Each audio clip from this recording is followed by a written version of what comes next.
Hello, creators. How are you guys?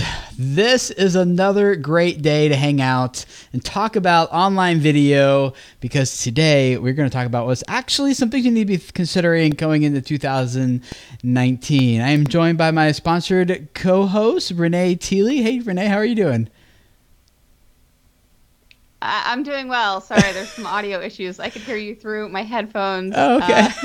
And that's what happens recording. when you live stream. As soon as you hit go, everything stops and breaks. It's fine. So today we want to talk with you guys about planning for the new year. We got a few weeks left until we hit 2019. And as you guys know, the online video space is constantly changing. It's always evolving, and things that worked a few years ago don't necessarily work today, and what will work in 2019 aren't necessarily things that always worked last year. And so that's why you listen to podcasts like this and join live streams like this, is because this is where you're going to learn how to stay on top of your game so you can continue to grow your YouTube audience, reach people, and change their lives with the message that you are spreading. And so this is going to be a good conversation. We've got a lot of things wrapped up for you guys here, planned for you, whether you are here on the live stream watching at youtube.com/video creators, or if you are listening to the audio recording of this later. Welcome all you iTunes listeners. We got new episodes for you every Tuesday on SoundCloud, iTunes, Stitcher, Google Play, Spotify, Google Play, all the places where you listen to your podcasts. We are there and love hanging out with you guys every Tuesday, and here on the live stream every Monday at 2 p.m. Eastern time. So this is gonna be a good conversation. So let's first of all, if you guys have questions who are in the chat, we definitely want to hear from you. We want to hear your questions. And Laura, my producer, is in the chat, and she'll be taking your questions and putting them in front of us. So we will do our best to get to as many of those as possible here at the as we go through this. But we are first going to walk through some things that will hopefully be helpful to you. So hold on a second. Renee, if you have the live stream playing in the background, is that it? Do you have the live stream open on another window? Let me double check. She's hearing us twice, so we'll figure out her audio issue. There we go. All set. Was that it? Yes. Okay. I was hearing you say the same thing twice, but overlapping, so it was complete chaos. There you go. Cool. Okay. All right. Before we dive into all this awesome content we have for you guys here today, Renee, why don't you introduce yourself real quick and tell us about Powtoon and the amazing tool that it is for us as creators. Yeah, absolutely. So my name is Renee Teely. I'm the chief evangelist at Powtoon, and Powtoon is a video creation platform so you can create your own short, engaging video presentation, video or presentation. And really, it's meant to be a tool that's easy enough that anyone can use it. So you don't have to be a video professional to create a professional looking video. And it's a great tool whether you are a content creator and you are like a YouTube creator and you just want to make videos for YouTube. You can make a lot of really cool effects with it, whether it be like whiteboard or animation or intros or outros or lower thirds, or you want to quick make a highlight reel, so like whatever. I mean, there's tons of different ways you guys can use this tool, and as well as if you're a business owner and wanting to quickly make content without spending a lot of money for expensive software to make, really high professional polished videos. So if you guys are interested, there's a link down in the description where you can go and check it out, but it's powtoon.com, and you use the promo code SFVideoCreators20. You get 20% off all the annual plans there. So I want to thank Powtoons for sponsoring this, and also for Renee for being here and sharing your expertise with us. So you've been around this industry for a really long time. I think last episode we established it was 2011 that we first met through this space, right?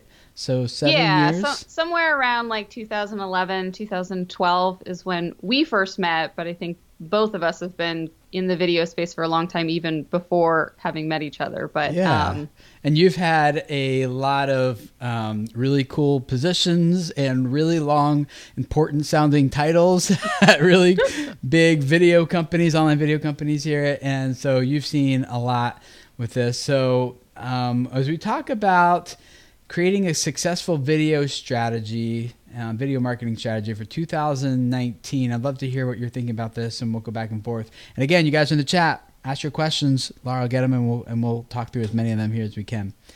So where do you think we need to start? Like, what's the most important thing in your opinion, Renee, going into 2019 as we think about our strategy? Yeah, so I think the first thing to think about is to understand that a video marketing strategy is more than just creating one video and publishing it on your website. So I feel like that goes without saying, but I'm saying it anyway because I have come across companies that say they have a video marketing strategy, and really it's they've created an About Us company video or a product video, and they put that video on their website, and that's their video strategy. So that is not a video strategy. Just creating random content and publishing it and then wondering why it's not working. That's not a strategy? That used to be a strategy, actually, back in the day. I remember when that used to work, like 2007. It was just like, you have a video I can watch? And then you had to click play and wait for the QuickTime file to like preload onto your computer before it would start playing. There was no embedded YouTube stuff. That was what made YouTube so revolutionary. Actually, you just click play and watch right away. You're like, oh, yeah. But yeah, no, guys, proves my point. What used to work does not work today. So what should we think of today instead? Well, to be fair, I think that there are companies that are not publishing video at all. And so if all you can do is create a video and publish it on your website, that's at least a good starting point, but that's not a strategy. Yeah, so as long as it's earning credibility and trust and is actually accomplishing something rather than like, ooh, I was going to buy from these guys, but now I'm not so sure. Yeah. So I firmly believe video, it shouldn't be done in isolation. And, there's a lot of value to video, but the way to get the most out of it is to incorporate it into your marketing and have clear goals behind that. And so we talked a little bit about this on the last episode, but it'd be great to kind of dive into this a little bit more.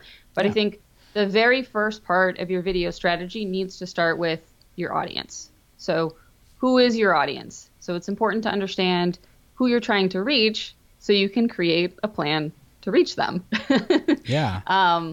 So there's a famous quote from Alice in Wonderland. There's this interaction between the Cheshire Cat and Alice in Wonderland, and Alice is asking the cat where she should go, and the cat says, "Well, that depends. Where are you going?" And Alice says, "I don't know." And then the cat says, "Then it doesn't matter which way you go." And that's the same with kind of your video strategy. If you don't know where you're going, then you can't put together a plan to get there. And so in terms of knowing your audience, I think the more that you can really define who they are and what their challenges are, the better off you're going to be. And, some companies will, kind of put together a marketing persona that talks about their audience, maybe names them, talks a little bit about them. But really, I'd encourage you to drill down and try to figure out what is it that your audience is trying to achieve. So sometimes we'll talk about B2B versus B2C and how those things are different. But at the end of the day, it's people to people or human to human. It's not a business watching your video. And so you really need to understand how to connect with that person. That is so true. I want to camp out there, but we won't. Because I say that to people, and they're like, everyone rolls their eyes, like, okay, human to human, right? But like I was speaking at a convention not too long ago, and a B2B person asked me that, and I said exactly what you just said, and they're like, okay, like it's not a cop out though. It really is true. Like buildings don't watch your videos, people do. So how would you go about discovering, like, well, do you think you should first discover your audience, or do you feel like you get to pick who your audience is based on the type of content you make? Yeah, so I think that it depends on the type of business that you have. And so I would say pick your audience based on the business that you're trying to create. So if your business is content, if it's just about video and it's just about being on YouTube, then you start with, who do you want to watch your videos? If it's a business that's outside of, you have a product or service that you're trying to sell, then you create your target audience based on your business. Yeah. So if you're just starting out, I think you can kind of put together who is your ideal client, who do you want to, buy your product or service, and then test it out.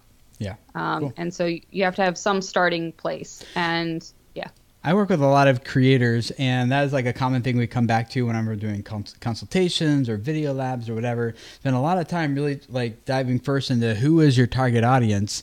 And sometimes it's like, well, I do whatever the audience is responding to, or so I'm like, don't do that, because it's always like whack-a-mole, because they're always going to be responding to different things. And this video vibes really well with this person, and this video, and you're like, it gets impossible to really keep track of it. So I found that a lot of creators think they know who their audience is, but if you really poke at them, not poke at them, that sounds weird, but if you really don't poke at them, they're not the Pilldoy, whatever that Pillsbury Doughboy. There you go, yeah, that guy. But poke at their story.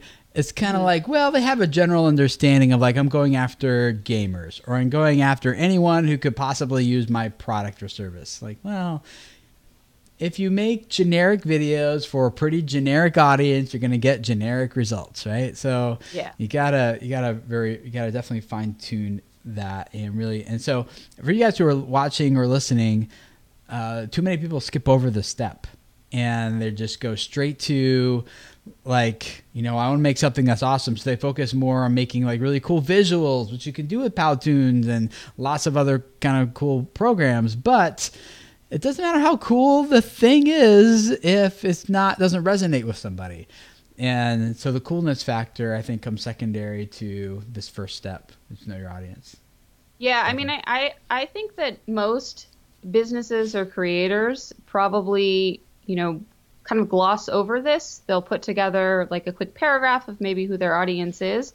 And I think the creators and the businesses that are most successful with their content strategy spend the majority of their time on this topic. Mm-hmm. Yeah, that's where it's so important. The bulk of the planning comes from. Well, so the sake of, we could have a whole session just about that, but after you've like really dialed in who your audience is, and like not just like gender and demographics or whatever, but instead, like, their story, their pain points, problems they're trying to solve, some of their biggest roadblocks, and what they like to do for fun, like everything about that person. Then what do you think comes next in terms of strategy for 2019? Yeah. So then I think in terms of the strategy, once you figured out who you're trying to reach, the next step is to figure out what you're trying to do. So define your business goals. And oftentimes people will they'll try to create one video that takes people all the way from not knowing who their company is or who they are, all the way to actually making a purchase. And they forget that it's a process. Yes, don't get me started. I want to get you started on this. Actually, it's a really good topic. And so I think that it's very strange that this happens with video, because I don't feel like this happens with most other types of content. So when you go to someone's website, typically it's well thought out, and there's, well, not always, but it's not on mine, although we're changing that, but yeah. Not always well thought out, but I feel like people spend a little bit more time to think about how to guide people through awareness, consideration, and decision, which is that sort of buyer's journey. And so on a website, the homepage is usually kind of awareness and talking about the company, and then you dive in a little bit deeper to talk about the product, and then maybe there's some tutorials, but it guides you through that process as opposed to just having a big buy now button on your homepage. Like there's more to it than that. Well, and every page on your website has different goals, or at least it should, if you do it well. Like, so sometimes the goal is like the homepage is just to introduce people to what you do.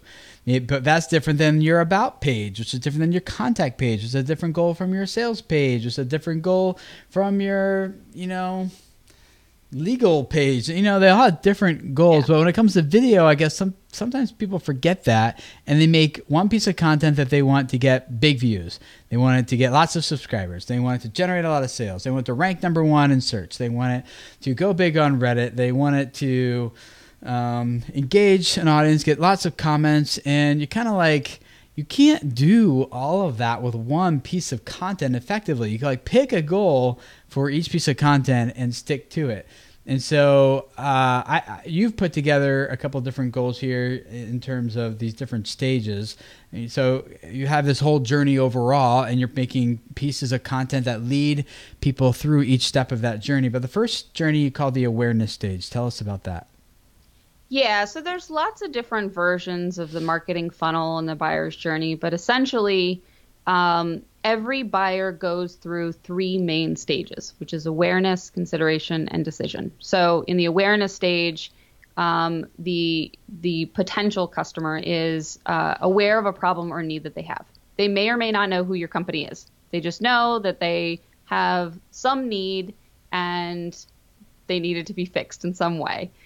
Consideration, they are considering different options to help solve their problem. And then in the decision stage, they've already done kind of their research, so they know different options to solve their problem, and they're ready to pick a solution. They're ready to buy a product or service, and they're trying to figure out what is the right product, service, or company to choose. Yeah. And so there's sort of the 3 different stages. So let's use video creators as an example. What would be an example for me for those 3 different types of stages of content I should be making? Yeah, so I think you do this very effectively already. So I think that your business is mostly focused around video and education around video as well, and so helping other people include this type of content into their business. And so the awareness stage, aware of a problem or need, is typically you'd want to create industry content. So it's not necessarily how to do something specific with video creators. It's how to do something on YouTube or how to do something with their business. So I think you have lots of different content that actually speaks to this, and it could be how to create videos for more watch time. They don't know how to do it. The creator would, they want their videos to be seen and to be watched so they can achieve their goals. They may not know who you are, but it's really discoverable content. Yeah. And so it's to get your content in front of people who don't know who you are. And in the awareness stage, there's a couple of different types of videos that I think work pretty well for this. And so I'll give 2 examples, and you're doing both of them. I like it when I'm already doing things. Like, makes it a lot easier for me. So in the awareness stage, you really want to optimize for discoverability. Again, people may or may not know who Tim Schmoyer is or who video creators is. And so one type of series would be, or one type of video would be to actually create a series around expert tips. And it's all industry information. So just like I mentioned before, it could be around creating videos to increase your watch time. Another great type of video for the awareness stage is to interview influencers. So someone may not know who you are, but they might know the influencer. And so it's a great way to get your content in front of a new audience. So again, it's kind of optimizing for that discoverability. Yeah. So you guys who are YouTube creators, for example, think of awareness as discoverability. Consideration could kind of be also known as like community.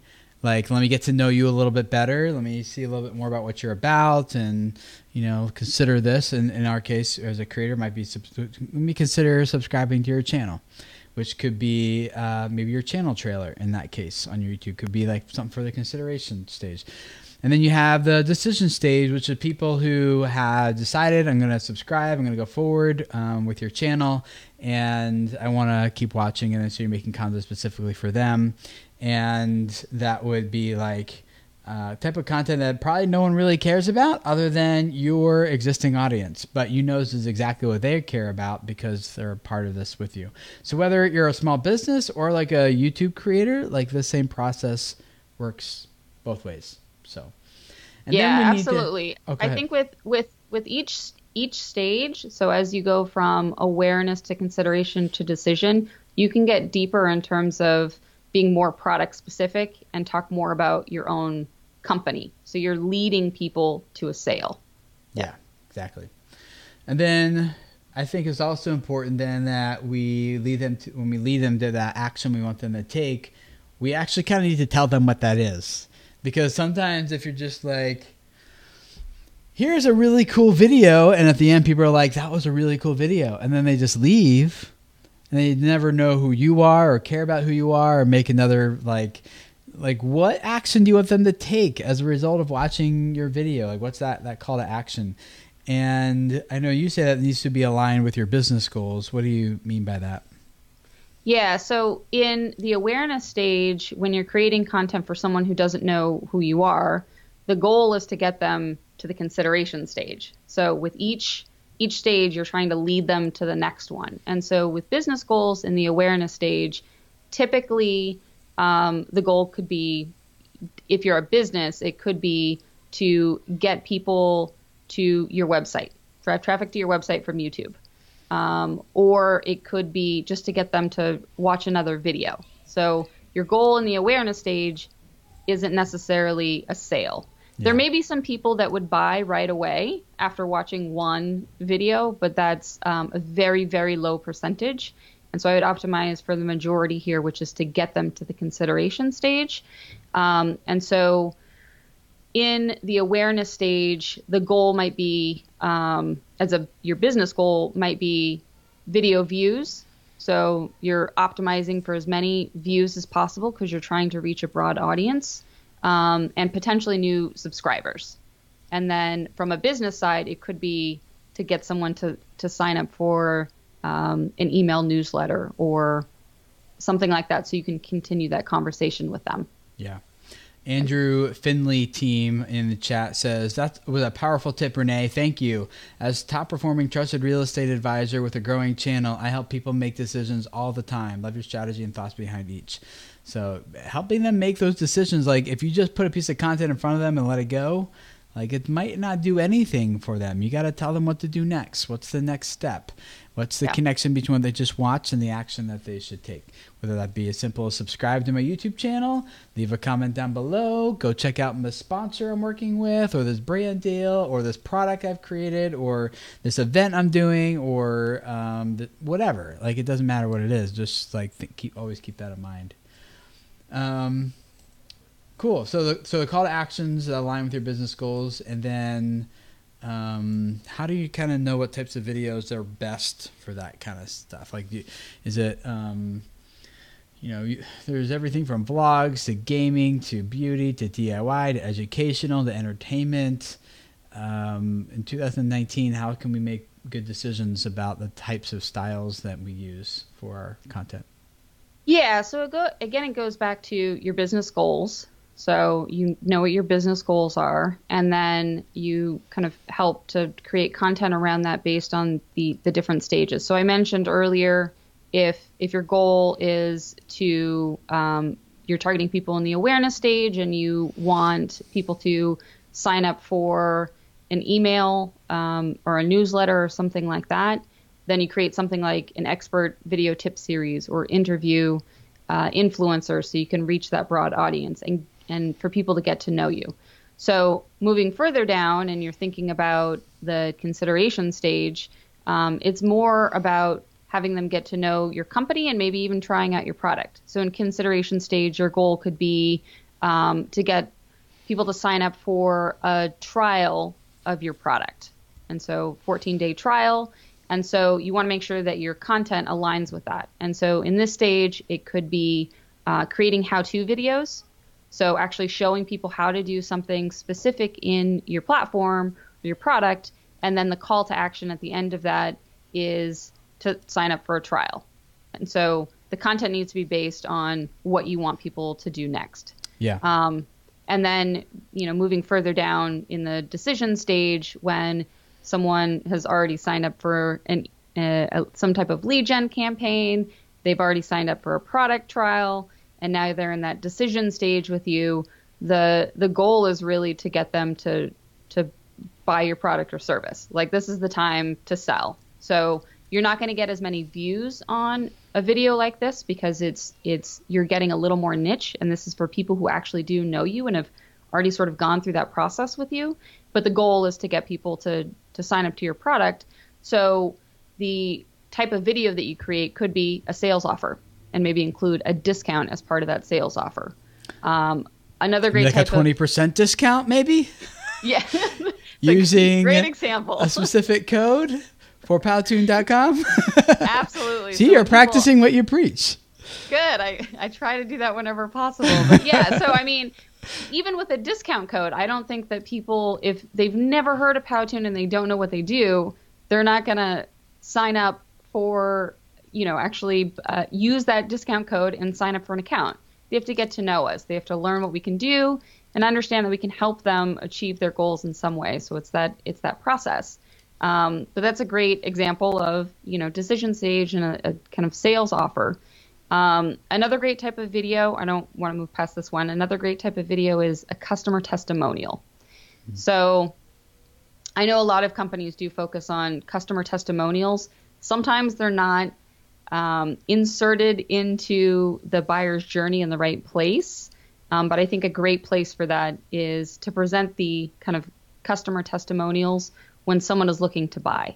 So it's in that kind of last decision stage where it's really kind of peer validation or industry influencers saying how great your product is, which people trust industry influencers and peers far more than you saying how great your own product is. Yeah. By the way, that coupon code is SF Video Creators 20. Just saying. For any of you guys who want to check that out. But yeah, we should figure out like how to put a testimonial in here besides my own. But people in the chat are like, "Oh, subtle hint there, Tim. Haha, plug." Actually, we should work together on that. So I have been working with Tim on updating some of the branding on Powtoon's YouTube channel specifically. And so as long as the results are positive, that seems like a good opportunity for us to work together on a testimonial. Before we move on to a few final things before we talk about answer some questions that you guys are asking. You guys keep them coming. You guys got some great questions. Looking forward to jumping in. But if you were going to give us a call to action right now, Renee, tell us about this YouTube channel thing that's coming up. Like what action should people take here? About the YouTube. I can do it for you too if you want. So you should go to a new channel that Renee is working on launching here in the next few weeks. Powtoon, Make It Awesome show called at youtube.com/Powtoon. And what kind of stuff are they going to get there? Yeah, I'll give some more context to it. So sorry. No, it was great. It was great. It was a good lead up. There you go. And you set me up nicely. Some kind of redemptive nature is there. Yeah. So Powtoon has had a YouTube channel for many years now. So 44,000 subscribers. It's a pretty engaged audience. A lot of how-to videos. So a lot of great educational content. And I'm launching a new series with them called Make It Awesome with Renee Teely. And the show is really focused on helping marketers more effectively use video as part of their marketing. And so Powtoon as a company helps a number of different types of professionals across an organization, but this show is specific to marketers. So that goes back to the first thing that we talked about, which is know your audience. Know your audience, yeah. And so even though the YouTube channel is focused on different industries and different professionals, the goal for this series is very niche to marketers. And essentially it's an influencer series. So I'm interviewing influencers in video and in marketing and helping take their learning lessons and communicate that to a new audience. So hopefully they can incorporate those learning lessons into their own marketing. Yeah, so youtube.com/Powtoon, right? Yes. So you guys can check that. When is it starting? So the plan is for it to launch mid-January. So I'll keep you guys updated on the progress of that. Yes, a lot of work to be done in terms of the launch plan.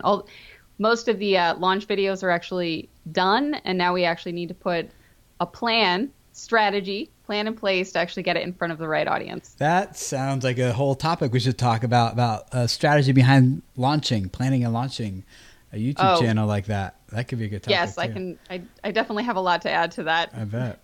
So in terms of promotion then, let's talk about that for 2019. What advice do you have for creators and small business owners about promoting their content? Yeah, so in terms of promoting your content, so I know a lot of your audience is really focused on YouTube. I think for businesses in general, I would say don't overcomplicate it.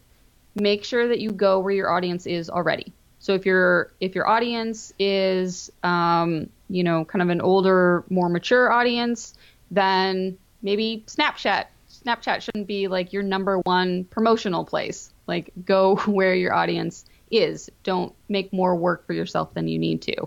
And so it's a good idea to pick your distribution platforms up front and have kind of that promotional, at least a framework of a promotional plan in place before you even start your video production, because that'll help you determine the type of content that you want to create and the formats for that content as well. So, I think that if you know that you're going to be creating content for YouTube, that's going to be a big part of your promotional strategy. You create content that resonates well with people on YouTube. If it's going to be Facebook, you create content that's going to be well for people on Facebook. LinkedIn is sort of an outlier in many ways too. It's a great place to reach a B2B, still human to human. Yeah, but there you go. Yeah. H to H. H to H. P to P. Professional audience. Yeah. Person to person or peer to peer, whatever you prefer. Yeah. But make sure you kind of understand, who you're trying to reach and where they already are, so that you can include that in your promotional strategy.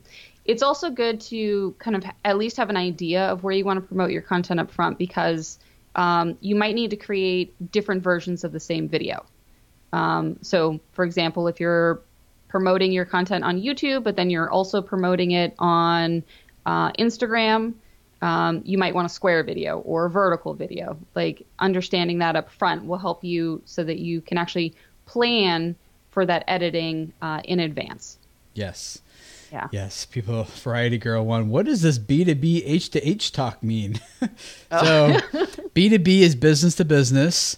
B2C is typically business to consumer, and H to H we're just kind of making up as human to human or person to person. So, which is ultimately, it doesn't matter what you're doing, as long as there's a person watching your video. It's always person to person, but that's what that means. Yeah. Yeah. To give an example of that, so when we talk about B2B, it's usually businesses that are selling to businesses.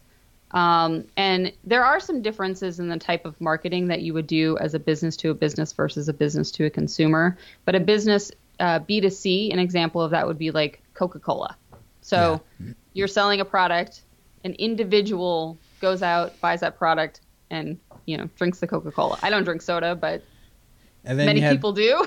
And then you have me that's like doing both, because my business serves both businesses and creators equally. So it's a little more complicated. And let's go through these last ones pretty quickly here. I want to jump into the questions. So in terms of measuring performance, what's like the main thing? What's the main thing we should consider as we measure this stuff in 2019?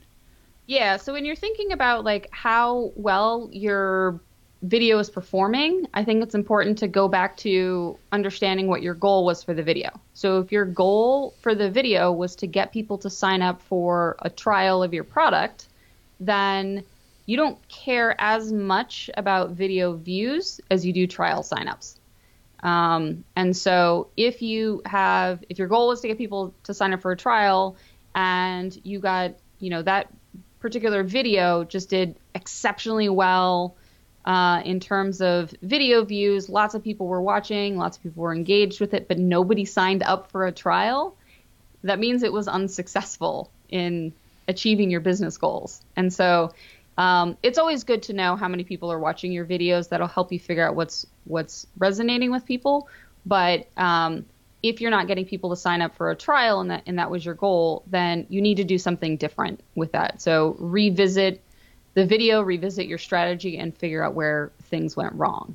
Yeah. So this could be another topic too for a whole other thing, because it's like, I mean, if you want different goals that we talked about earlier for your video clip. So if have different metrics that align with them in YouTube analytics, for example. So if like this discoverability, you want to look at traffic sources and watch time. If it's engagement, like a community video, then you want to look at comments and thumbs ups and thumbs down to things. If the goal is conversions, then you want to track, well, how does my link in the description getting click-through rates, or my interactive cards or end screen elements getting click-through rates, things like that.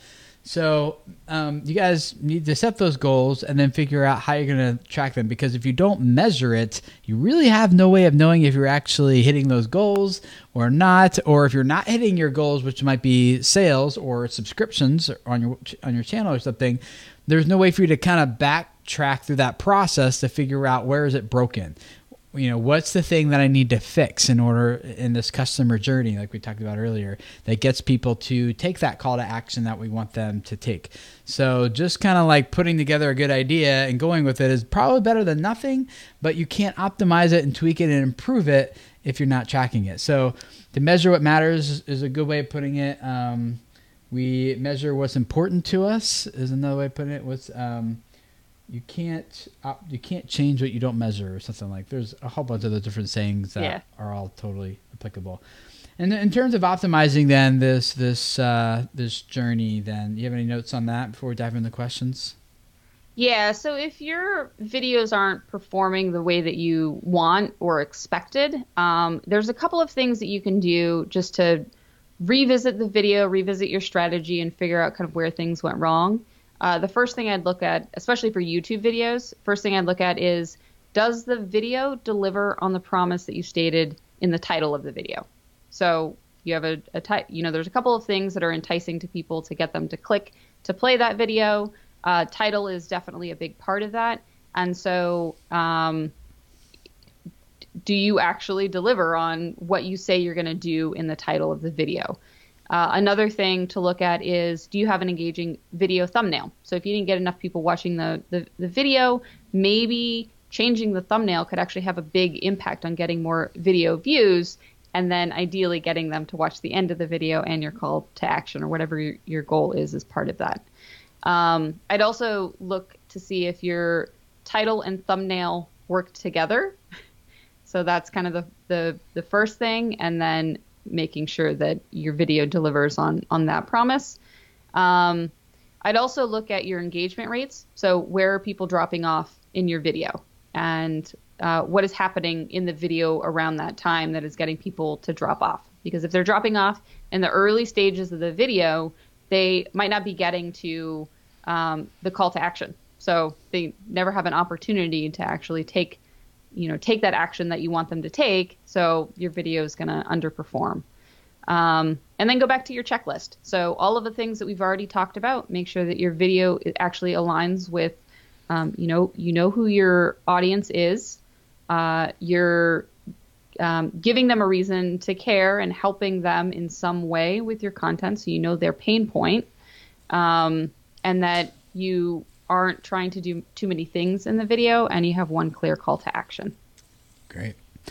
Cool. Let's jump into some of these questions here. We got, thank you for the super chat, by the way. Andrew Finney team said, thank you for the shout out, Tim. Yay. Would love to chat with both of y'all offline. Love your content and really love all the great tips Renee is sharing today. Very powerful. Y'all should write a book. And the chat pointed out that I have written a book. Have you written a book, Renee? I haven't, but I've been thinking a lot about it really? Recently. Yes. Ooh, what's the book? Something around video marketing. So I'm that's my area of expertise. So she's going to wait to blow our minds later. She's not going to quite let the cat out of the bag yet, but cool. Haunted Road Media. Hey, Mike, thanks for hanging out with us. He says, what about marketing let me read this again. How about marketing between different social media platforms? After posting a video to YouTube, the way you plug it to your Facebook audience versus Twitter, Instagram, etc. may be different. So if you want to go back to that, promote your content point that you were saying, Renee, do you have any specific tips for each of those platforms and how you would plug them differently and promote your content? Yeah, absolutely. So, I mean, each platform, even if you're trying to reach the same audience on the platform, understand how people are using the platforms. So what people are doing on Facebook is very different than, why they're on LinkedIn or why they're on YouTube. And so I think, and understanding limitations of each of the platforms too. So if like LinkedIn is a big part of your video strategy, it's good to understand that they have a 10-minute video limit, at least currently. That may change in the future. So your content needs to be less than 10 minutes. On YouTube, it can obviously be longer than that. But I would recommend if you have one piece of content that's like your main piece of content. So I'm doing this now on YouTube. You have your main video that you're publishing and you put it on YouTube. Maybe you can create like a trailer video or something that kind of teases the hook a little bit and adds some value and post that on other networks and get them to your YouTube video. So you can do that on LinkedIn as well. And I think most of the time with people on LinkedIn, I don't know how your audience kind of responds to this, Tim, but I found that on LinkedIn, I think that people often will watch like shorter videos, and on YouTube they might watch longer videos. Yeah. And so if you do like a shorter teaser video and say, hey guys, if you want to watch the full video, head over to YouTube or head over to my website. I found that getting people to click to watch the full video is kind of hard. They typically, I've since have stopped trying to do that, and it's more like, can I just get everyone all the value they want right here, rather I already have their attention. And that's hard on some platforms, like you said. If you can't make a 10-minute video on the platform, but you need 10 minutes to deliver that value, then it's hard, And so, different goals for different people, I suppose, depending on what you would do. I think it's still totally fine to actually drive people to the long form video that's elsewhere on your website or on YouTube or whatever. But I try to keep it. I try to give it like, I already have your attention. It's really hard for me to get it again, so let me give you everything right now. Is kind of the approach I've been taking with that. 2-Minute Classroom asks, what are the most important metrics to track for quality growth in 2018? I think you meant 19. Unless you actually did mean 18, then you meant 18. But if you want to talk about the past, let's talk about next year. How about that? Since this is kind of focused on 2019. I think in terms of YouTube, it's going to be audience retention graphs and how that relates to watch time and click-through rates on the end screens to get people to watch more videos. So if you can get, a good solid 50% of your people watching to the end of every video, that means half the people who click play are still watching when that video ends. And then you can get your click-through rate up on that end screen to get people to click and watch another one. And then you get them to go to the end of that video, click and watch another one, and so on and so forth. Then I think that's when you're really going to start blowing up and doing really well. So there's a lot of other things to track that relate to that, but I think that's kind of the core of it. Do you have anything to add to that, Renee? Yeah, the only thing I would add to that is, this is very dependent on the type of business that it is. So if your goal is just to keep people on YouTube and get as many views as possible, then I agree with everything that you've already said. But if you have a business kind of outside of YouTube as well, the other thing to consider is using YouTube as lead gen. So on your end screen, you can have some free resource that's available for people that want it, and they can click and then go to a landing page, put their email address in, and get that free resource. And then you can continue guiding them through that buyer's journey, even outside of YouTube. Yep. Variety Girl 1 asks regarding figuring out target audience. She asks, that's a lot to know about a person. How? So how do you know so much about this target audience? Do you just make it up, or do you do research, or do you just decide, or how do you get to that? How do you get that specific? I think it's all of that. I think initially you make it up. Totally. So, Yeah. yeah, initially you just decide who your target audience is and decide who you're going after and how old they are and what gender they are and all of those things. And then you test it out. And as soon as you start kind of building up your business and you understand, you have customers, you can get some information from them. So you start reaching out to them, asking, what type of profession they're in. You can do it through surveys. You can also just send an email that says, how can I better serve you? And then through that process, you'll get to know them better. And you'll figure out who you're already reaching. And then from there, you can decide if you're reaching the right audience. And if you're not, then you change your content to appeal more to a different audience that you do want to reach.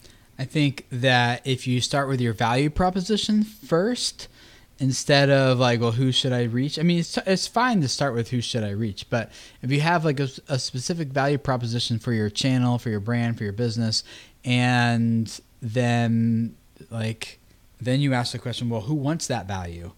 And there's probably, and for me, I could be like, well, I mean, personally, I've done YouTube strategy for Disney, HBO, Century 21, Warner Brothers, eBay, Budweiser. Like that's a whole group of like big brands that want this, and all the way down to people who haven't even started a YouTube channel yet, who want this as well.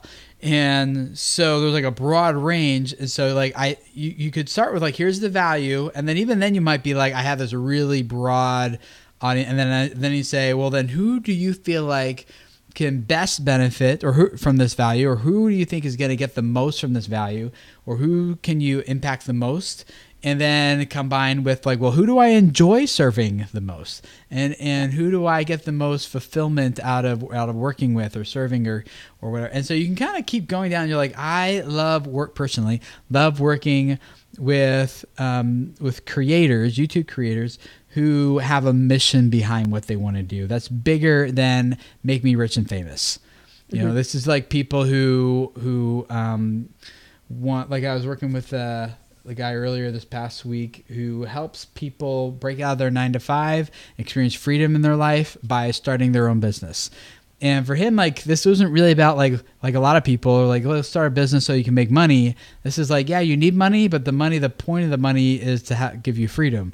And I'm like, yeah, I love that. So it's people who are trying to do something bigger than just rich and famous type of stuff. So, so I start orienting my stuff around those people, and I tend to attract that type of person because I talk about reaching people and changing their lives all the time, and people who share that belief with me end up working with me, right? So there's other people too, but yeah.